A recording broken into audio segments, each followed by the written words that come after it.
I had a great life. I married a really good man. He was completely different from me, more serious and just a good man, and he stuck to it. He knew he wanted to marry me, and we had a good life together.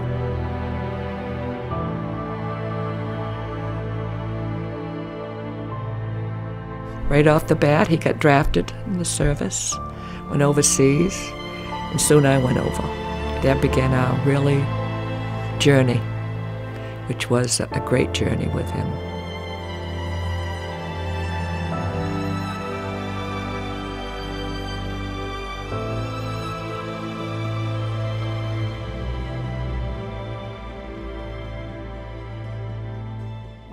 They had this amazing marriage, and right at the front of it was their family. And so they put a lot of energy into the family is important, we eat dinner together. And that doesn't mean that everything was like, you know, kittens and rainbows. Things happen in a family of 5.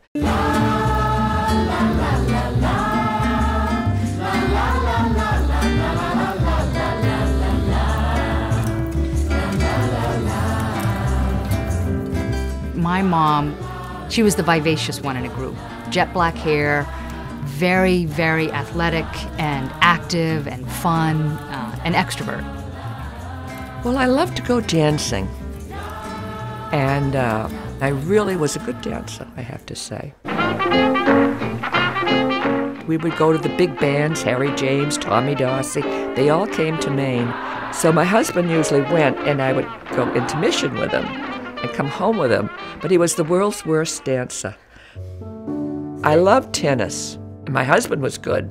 So we played couples. My children, I brought them up on the tennis court because while I was playing, they were on the little swings in Vermont we played. And it was a wonderful life, and the children had a great life in Woodstock. She was there for everything that any one of us did. She was our biggest cheerleader. It didn't matter what. You know, she was like, but she didn't sugarcoat. If you didn't do well, she let you know. So she wasn't like, you didn't get a trophy for losing.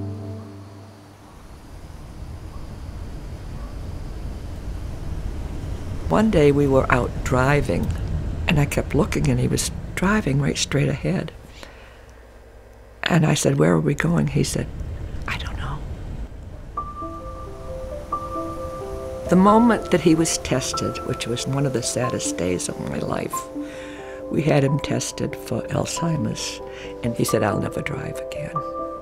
And he used to hate my driving, hate it. So we'd be driving along, and he'd reach over and he'd say, "You're a wonderful driver." And I used to just almost crack up because I thought, this is not the man I know. And things like that that touched us. And he was always loving. I mean, I was so lucky.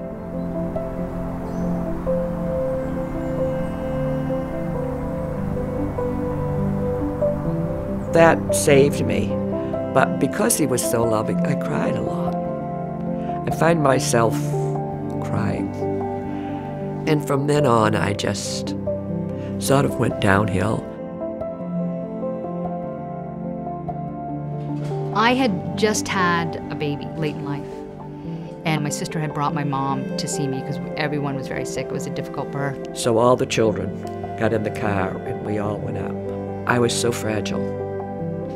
I remember they got a wheelchair for me, but I wanted to be there for Meg. And so my sister wheeled her into the hospital room, and she kind of stood up, and she looked to me at that moment like when she was 60.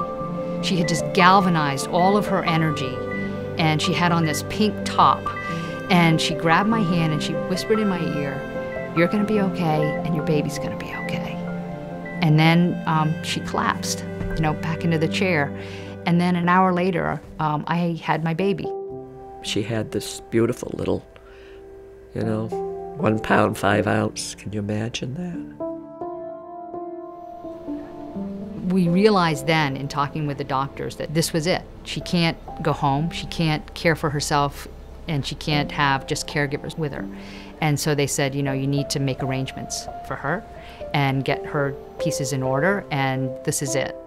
And so I was I think, scared and wanted her close to me. And so while we were in the hospital, I had friends renovate a little apartment, and we brought her home to live with us what I thought was the last 3 months of her life. And that was kind of the start of this whole journey. Is a little preemie baby is born at 26 weeks, and my mom is there, and I'm there, and then all of us kind of caravanned back to this little enclave in Vermont. I fell into bed, and it was the best bed, and still is, that I have ever slept in, and found it very difficult to get out of. And from here to probably 5 feet to go to the bathroom was my chore of the day, because I felt so weak. We had started feeding her whole food, plant-based, just little micro meals, because we had researched it and it said do that. But we didn't think, she was gonna survive. We just thought it was gonna maybe help. Fortunately, she would make it small so that I would eat it all, and I felt good about eating it all. Somehow, and we believe it was the food and her family and love, she hung on long enough to get a grip hold in health. Meg was always upbeat, everything's gonna be good. Then I began to believe it. So I get a little bit of strength and found myself wanting to get up out of bed. And then one day I saw her walking up the driveway, almost like an illusion, but it was not that. It was her thinking, I can go a little bit further today, because that is my mom. Gradually, I kept feeling a little stronger. And my meals became important. She said, I think I can drive again. And by this time, she was 81. So she had moved here, she didn't know anybody. And slowly I got involved in the community. Went to the senior center, met an awful lot of nice people there, and became active in the exercise program there, exercising in the pool. And that brought my strength back too. And life turned around for me. I really knew that my mom was coming back from this when she started to reach out to friends. It's just a very good feeling when you wake up. Well, who am I going to see? What am I going to do? I love the village of Brattleboro, and I love the mountains and the streams and the people. And it's really a wonderful life. But I have to say, to this day, the happiest time of my day is at 4 when the children come. They are the love of my life. When they come through the door, it's Graham. And they're just a joy. They truly are a joy. When I first did the research, I guess like a lot of people are like, this can't be true. Food? And now I'm like, of course it's food. When I think of what I used to eat now, I would never cook it. I just love being fed the meals that I know that has made me feel the way I am today. It has brought me where I am. You shouldn't need a nutrition degree to eat dinner. But if we can get back to a basic of do like your mama says, eat your fruits and veggies, go outside and play, love well. To not have back pains or arthritis, it's a wonderful gift. And it's just an exciting life at 88 to be, yes, just living.